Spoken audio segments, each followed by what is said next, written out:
Well, hey, good morning, everyone. Welcome to the Blue Gamer Bluecast Morning Show. I'm your host, Adam Blue, 30-plus year video game enthusiast and industry analyst. And today, for December 8th, 2025, I'll run through the latest gaming news, what I've been playing, etc., etc. Hope everyone had a good weekend. I did. I actually got a lot of gaming in that I didn't expect. Sorry, I got to check something here on the side. Okay. Not a lot going on this week. But yeah, I got a lot of gaming in this week, and I'm actually really excited about it. I want to talk about it. Um, some of it might be a little negative because I really gotta jump into both Kirby Air Riders and Metroid Prime 4. Both are Switch 2 titles recently released for $70. That's right, these new games that come out on Switch 2 are $70. And it's hard to justify that. I was lucky to have Kirby Air Riders in Metroid Prime 4 to get it because they just happen to be part of the Christmas present budget for me. That's right. Because two $70 games, that's expensive. One $70 game's expensive. I'm normally not dropping 70 on a game. But we'll talk about that here shortly. Let's just start with what I've been playing and then we'll get into that actually. So I've spent 3 hours and 49 minutes in Metroid Prime 4 Beyond. Some more Sonic Racing Cross Worlds, of course, with the wife. Kirby Air Riders, I've played for an hour and 39 minutes. And then randomly, I was playing the Octopath Traveler Prologue demo. Or Zero. Octopath Traveler Zero Prologue demo. I don't ever really play these TRPGs. I love the way they look. And I wanted to see what the combat system was like. It's pretty cool, but these types of games, you're not gaming a lot. You're really just taking in a story and exploring, and there's not a lot of, for me, I need the gamey part of it. And then I think it was Monday morning, I was streaming Ebenezer in the Invisible World. Pretty fun Metroidvania. I need to get back to it, even with these other games coming out, but it's the Christmas-themed thing that I like about it. There's also this Queen's Domain, which I got a little further. This is the one that's like Kingsfield, nowadays Dark Souls, that sort of thing. It's first person. It's very hard. And then Nitro Express, awesome game that came out earlier this year, a 2D action game. I just, for some reason, didn't play it a lot. Or didn't play it at all. And it was on sale, I think, like $6 or $9 maybe. And it's a fun 2D action game. A lot of cool action. You use the left trigger for like dropping down, for rolling. It's like the left trigger is kind of like your defensive moveset. I played that a little bit. It's pretty cool. So I think that was it. I didn't play any Marvel Cosmic Invasion since Saturday or Friday. And I think on Friday, I got the last thing, unlocked all rewards from the Matrix, completed all stage challenges. I've gotten all the things. The only thing I haven't done is leveled up each hero, and each hero has their own moves. Maybe I'll slowly do that through time. Marvel Cosmic Invasion is a fun game for someone like me. It is fun because it reminds me of Metroid Prime 4, where it's a well-made game. For the mechanics they are presenting to you, it is done in a highly produced way. Now, whether or not there's mechanics or sound long-term, that could be subjective, I guess. So yeah, it was a fun. Not only did I do this, I still went out with family. Went to the mall. We went to a Christmas parade. I built some model kits. So it was just a very eventful weekend while still getting the gaming in. But let's talk about these games. So, let me do my first impressions of Kirby Air Riders. I've only played about an hour and 39 minutes, as I was telling you guys. And it's interesting because it's a racing game. And you have technically two buttons, but you have one button it's weird. It's like where you use it for like drifting or slowing, pretty much to stop, but it's also a boost. So there are times where I accidentally press it at the wrong time and it'll kind of mess you up. But at the end of the day, I end up getting first place all the time without really having to try. In fact, I'll mess up really bad and still get first place. I'm like, okay. And I don't know how to explain Kirby Air Riders, and maybe I need to just show it and play it one day. It feels and seems super bare bones, and I can't believe this was $70. It's fun. It does something unique, different, and fun. And like I remember with the Nintendo Directs, it's like, oh, there's all these modes. There's so much you can do. Yeah, there's a few modes and they're all bare bones. There's the main just air rider where you just race. And when you go to the menu, it doesn't even tell you like if you've raced it, how, like there's a stats page. But when you're on the main page, it's like, I don't know what to do next unless I back out and go to a stats page and look at what I need to do. Otherwise, I could just, you just pick a race. Like there's nothing to it. Then there's the other modes, and it's like at first it's kind of fun to like it just reminds me of jumping into Minecraft or something and then running around and like because there's the mode where it's kind of open world and you do these little tasks, but still you're on an air rider and you can jump off and you're slow until you get onto another one. You don't want to be off of it. That would just be for changing around. I mean, I don't know. It's fun. Like it is fun to go through but $70? I $40 to me would be pushing it for this game. $40 would be pushing it. But 70 is just insane. Part of me feels like I needed to try, like you're saying, GMKLX, I really wish there was a demo to try out. I think there's not a demo because, I mean, I don't know. They don't do demos for everything, but it's fun, but it's bare bones. Like this really seems like a side experiment. They're like, oh, let's just make it 70 and sell it. Considering we got Mario Kart and then we got the Kirby Forgotten Land DLC, and there's like another Kirby thing that's racing. I really feel like they're just throwing it out there and making it 70. And the reason I say that is because we'll get into Metroid Prime 4 Beyond. I feel like sort of the same thing happened there. So with Kirby Air Riders, there is fun in it, but you can completely skip this game and you won't be missing anything at all. Unless they do some sort of update, unless there's some neat, interesting thing that I don't know about. Yeah, the Kirby Air Riders is not, it's fun. Again, it's fun, but 70. I mean, if this was like a $20 downloadable title on the Switch 2, that would make a lot of sense. So then that gets me to Metroid Prime 4 Beyond. I'm a huge Metroid fan, but almost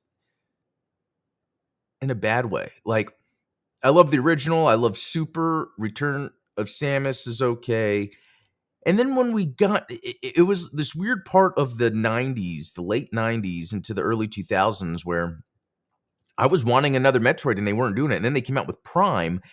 And I think Prime was a fun game, but it's not like a Metroid game at all. It's really just it's, Myst and Riven, those games. It's like that, just you can target lock and shoot. I don't know. But I liked it enough, but not enough to play Metroid Prime 2 or 3. Don't really care. So 4, I mean, look, I can look at it and say, hey, it's like a Metroid Prime game, and there's things I didn't like about Metroid Prime, and I could push that aside to be like, okay, I'm going to take this as this is a newer Metroid Prime game that takes from what Prime is and adds to it. But it doesn't add anything. This game is Metroid Prime 4 Beyond reminds me of Halo Infinite. Both of these games were in development hell for a while. And you could say Halo Infinite switched studios, but, they changed the name, 343. Oh, they did that before. And then people had left and they tried to bring people back to fix it. With Metroid Prime 4 Beyond, it was made, I think, internally, but Singapore Bandai Namco, that they now own, I think was actually originally working on it. And it just wasn't working good or looking good. So then they were like, hey, Retro, that made the other ones, can you make this? And they probably weren't given enough time. When you play the game, it feels like the beginning part is pretty cool. It's kind of like introing you, but it tends to overstay its welcome where you're repeating things a lot. Yes, backtracking is all part of Metroid Prime 4 Beyond, but this is really like padding the length, even the beginning. And then once you get to the open world area, it's not what you think. It's not. It is just a large swath of land used to pad your time to get from one place to another. There's no fast travel. It is completely just going one place to another. Along the way, you could collect green crystals. And then as I'm playing it, a lot of it is so arbitrary. Like, I'm in this room. There's a thing I have to shoot to open. And then there's this thing I have to pull. Like, it reminds me of Metroid Dread, where it's all this, like, random, arbitrary. The world that the characters are in is not thoughtful enough, like a Donkey Kong Bonanza, where when you're in Donkey Kong Bonanza and you're looking at the world and the design, you're like, oh, this is because this is because, like, there's a lot of information within the design of the game. So far with Metroid Prime 4, there's really none of that.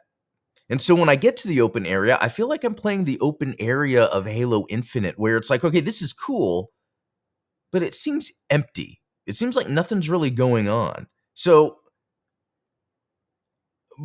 both of these games had similar development history, and both of these games are kind of the same thing. It's like, how do you modernize a first-person shooter campaign? In even calling Metroid a first-person shooter, yeah, you can shoot in first person, but I feel like enemy encounters are there just to be there, just like they are in the other Metroids, in fact. That's fine.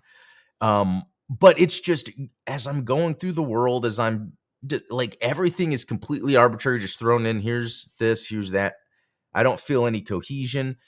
I guess the best way to explain how I feel is I will stop playing because I am just bored of playing. I don't stop because I'm stuck or need to go do something.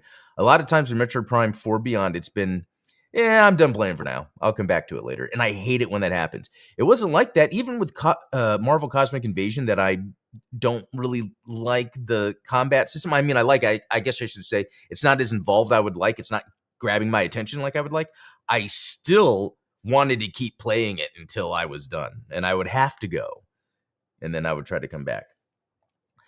But Metroid Prime 4, it's... And so what I really want to get at here's the other thing. If this wasn't a Nintendo title, I think it would be easy to be like, hey, this is a pretty fun, neat sci-fi FPS exploration game that this company came out with. Really neat. Interesting look. You know, obviously it's not AAA graphics, but there's a sheen to it. But because it's Nintendo, I'm like, really, Nintendo? This is what you release?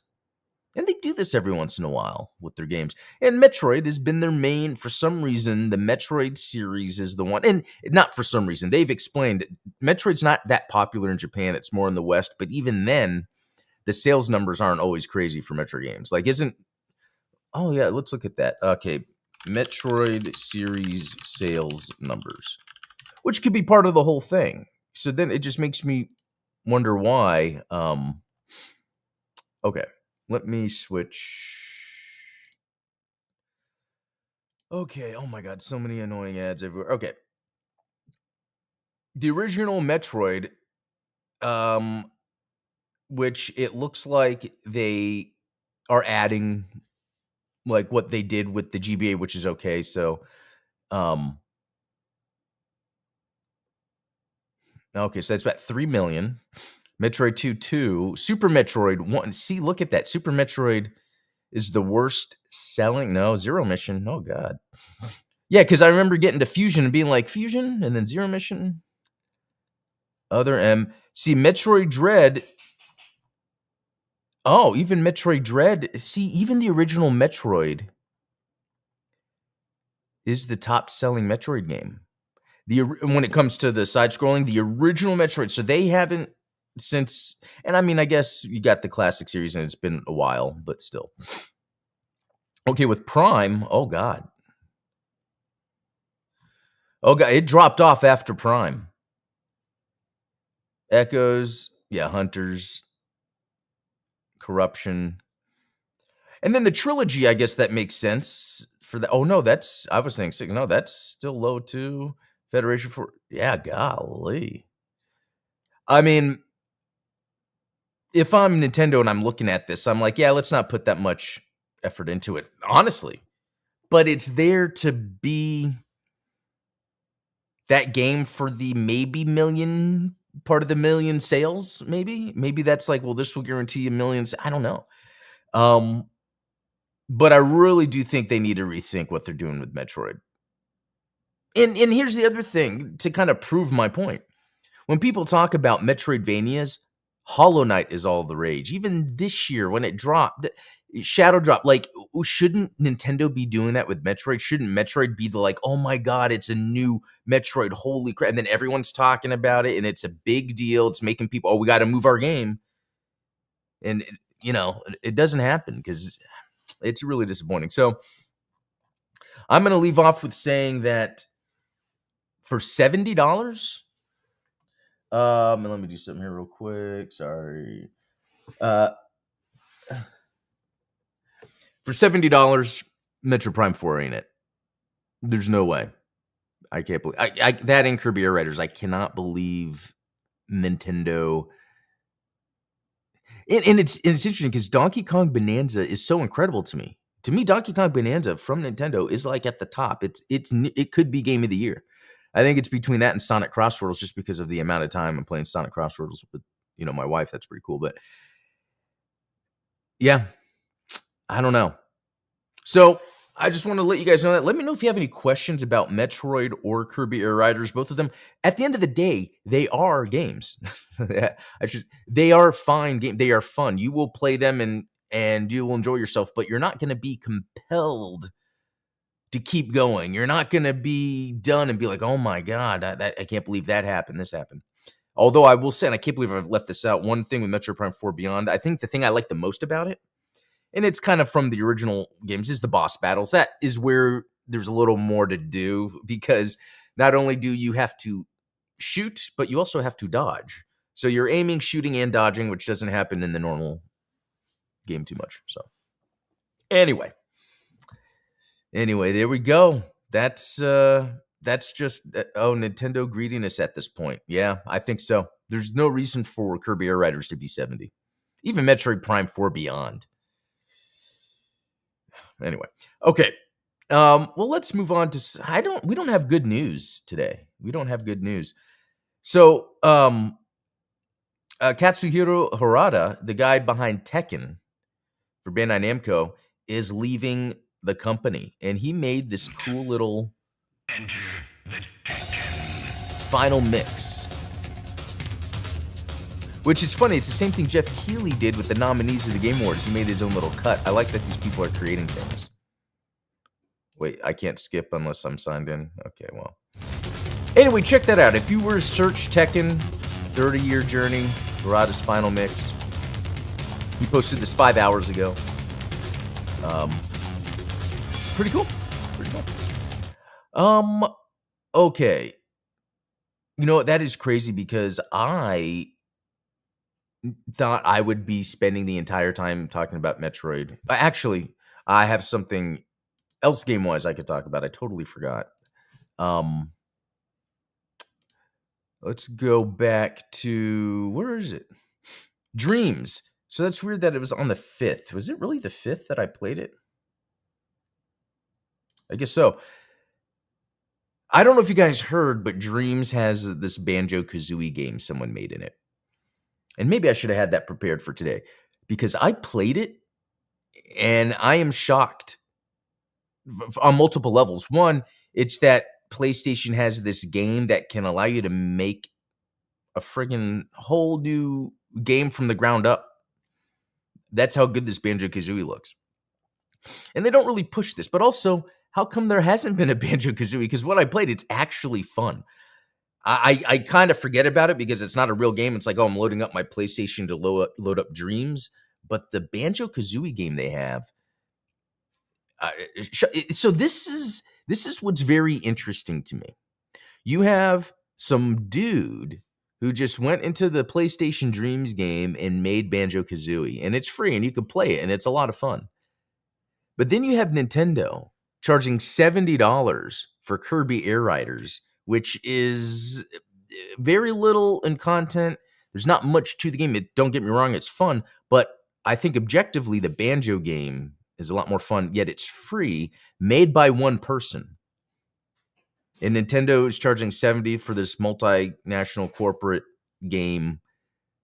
This is just another part of the games industry that's fascinating to me. But let's look at it positive, because it just means it's so easy for people to go out there and make games that they're thinking about, and then you can play, and slowly it whittles away. I mean, I feel Nintendo. The reason Nintendo isn't going through what Xbox and what Microsoft and Sony's going through right now is because they are a video games company first. But I think over time, the bloat of a giant corporate video game entity is going to catch up to Nintendo if they don't change some of the things they're doing. I mean, Nintendo doesn't have these small little titles that are coming out frequently. They have their big main IPs. And that's a funny thing, because it's third-party software that sells the best for Switch. Even though Nintendo's titles sell well, they're making money off third party. So all it takes is a hardware manufacturer to figure out how to make a device that rivals the Switch, which could be happening soon. I think Sony's on the right track by having the handles on their Portal. The Switch needs that. Or Nintendo needs to sell Pro Joy-Cons at release that you can plug in. But anyway, I think if Nintendo doesn't focus on kind of these smaller but bigger, like a Banjo, like an Expedition 33, like Pal World, speaking of, I think slowly we're going to see the demise of Nintendo. And I think that's what happened to them with N64 and GameCube. Because if you remember, during the N64 and GameCube era, they didn't necessarily have a lot of good third-party titles. It was just mainly them, and they were not doing that great. The Wii became very popular because of the novel Waggle. And then you had a whole bunch of people jump in, and then you had a bunch of third-party games. And I think with the Switch, what's interesting is it was just the next Game Boy. It was the next DS. No one was like, oh, Nintendo's new console. No, with the Switch, it was like, here's Nintendo's new DS. And now that any manufacturer can come out and make their own handheld with awesome features, I think Nintendo needs to do something to future-proof. And I really do think it's making these smaller. Make another 2D Metroid game that isn't 3D graphics. Make it just pixel art. Make it shorter. Do it in-house. That's the other thing we were talking about too. Is Japan is suffering right now, their game development, because China NetEase. What's the other big one? Oh, I keep forgetting. They keep poaching Japanese developers to come over. And so for Nintendo to then still have a Western developer make Metroid, these are the things that need to change. And that's why Nintendo bought, and this could lead to this next point. I do think Nintendo knows that Metroid Prime 4 is not that great. And I think part of that is they're like, okay, Bandai Namco's not doing a good job of Metroid Prime 4. We'll take it in-house, but not really. We'll just have Retro do it since they've done it before. In the meantime, Nintendo buys Bandai Namco Singapore. I think so. Then the next game, which I really do think they're going to try to make another Metroid Prime and in-house really kind of nail in. I could be completely wrong about that, because I really don't think they should do that. I think they just need to make a Metroid game. It doesn't matter if it's a side-scroller or a first-person shooter. Make a Metroid game that takes the IP to another level to make people go, oh, Metroid is back. I mean, it could be a third-person action game.